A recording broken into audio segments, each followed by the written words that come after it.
بسم الله الرحمن الرحيم كان الناس أمة واحدة فبعث الله النبيين مبشرين ومنذرين وأنزل معهم الكتاب بالحق ليحكم بين الناس فيما اختلفوا فيه وما اختلف فيه إلا الذين أوتوه من بعد ما جاءتهم البينات بغيا بينهم فهدى الله الذين آمنوا لما اختلفوا فيه من الحق بإذنه والله يهدي من يشاء إلى صراط مستقيم أم حسبتم أن تدخلوا الجنة ولما يأتكم مثل الذين خلوا من قبلكم مستهم البأساء والضراء وزلزلوا حتى يقول الرسول والذين آمنوا معه متى نصر الله ألا إن نصر الله قريب يسألونك ماذا ينفقون۔ اور سارے لوگ ایک ہی امت تھے تو اللہ تعالیٰ نے انبیاء کو خوشخبری دینے والے اور ڈرانے والے بھیجا اور ان کے ساتھ سچی کتاب کو بھی اللہ نے نازل کیا تاکہ لوگوں کے اختلافی امور کے درمیان وہ فیصلہ کر سکے، اور جنہیں کتاب دی گئی انہوں نے اختلاف کیا باوجود کہ ساری نشانیاں اور دلائل ان کے پاس آ چکی تھی۔ محض ہر دھرمی کی وجہ سے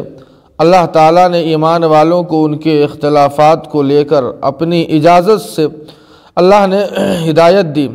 اللہ جسے چاہتے ہیں سیدھے راستے کی ہدایت دیتے ہیں۔ کیا تم گمان کرتے ہو کہ جو حالات پچھلی امتوں پر آئے تھے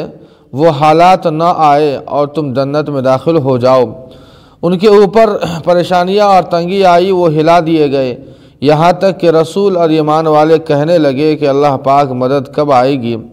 جان لو کہ ان نصر اللہ قریب، بے شک اللہ تعالیٰ کی مدد بہت قریب ہے۔ ناظرین کرام، حضرت آدم علیہ السلام سے حضرت نوح علیہ السلام تک جتنے بھی انسان تھے سارے ایک ہی عقیدے پر قائم تھے، اور وہ عقیدہ توحید کا عقیدہ تھا۔ لیکن حضرت نوح علیہ السلام کے بعد سے لوگوں کے عقائد بگڑتے گئے، خراب ہوتے گئے۔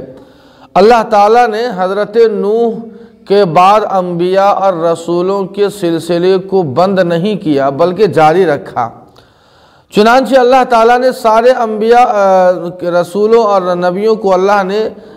بھیجا اور بھیجتے رہے۔ جب لوگوں کے عقائد اور ایمان اور اخلاق جب خراب ہونے لگے تو اللہ تعالیٰ نے ہر زمانے کے اندر ہم کسی نبی یا رسول کو بھیجا ہے۔ اللہ فرماتے ہیں کہ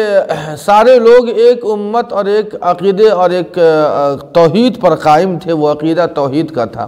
معلوم یہ ہوا کہ انسانوں کا اصل عقیدہ وہ اصلی توحید کا ہے، نہ کہ شرک کا۔ اور یہ امت واحدہ اللہ تعالیٰ نے امت بنا کر بھیجا ہے۔ اس سے ہمیں یہ بات معلوم ہوئی کہ ہمیں امت بن کر رہنا ہے، نہ کہ کسی فرقے یا مسلک میں بٹ کر ہمیں رہنا ہے۔ اللہ فرماتے ہیں کہ ہم نے جتنے انبیاء اور رسولوں کو بھیجا ہے، ہر انبیاء اور رسولوں کی تائید اور تصویب میں ہم نے ان کے ساتھ کوئی معجزہ کتاب کی شکل میں، کوئی کتابچے کی شکل میں، کوئی معجزے کی شکل میں ہم نے دیا ہے، تاکہ کل ہو کر جو لوگوں کے درمیان جو اختلافی امور ہے وہ اس کے سہارے سے وہ اختلافی امور کے اندر وہ فیصلہ کر سکے۔ اللہ ایک بات اور یہاں بیان فرماتے ہیں کہ یہود و نصارہ کے اندر سب سے پہلے توریت یا احکام الہی سے روگردانی کرنے والا کوئی طبقہ تھا تو وہ خواص کا طبقہ تھا، جبکہ روگردانی کرنے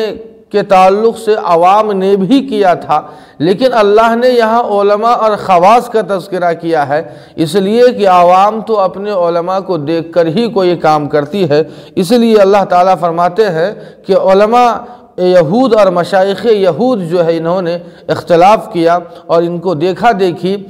جو دوسری جو عوام تھی انہوں نے بھی کتاب کے تعلق سے اور احکامات الہی کے تعلق سے اختلاف کیا۔ اس کی بنیادی وجہ اللہ فرماتے بغیم بینہم، محض ضد اور ہٹ دھرمی، خاندانی لڑائی، خاندانی تعصب کی وجہ سے انہوں نے اختلاف کیا، لیکن اللہ اس امت کو فرماتے ہیں کہ ہم نے تمہیں اس اختلافات سے، لڑائی سے اور جھگڑے سے ہم نے تمہیں بچایا ہے۔ اسی لیے اللہ کے نبی کی حدیث بھی ہے کہ اس امت کے علماء کا اختلاف کرنا، وہ بھی مسائل کے اندر قرآن و حدیث کے تعلق سے اپنا موقف بیان کرنا دلائل کی روشنی میں، یہ رحمت ہے، کوئی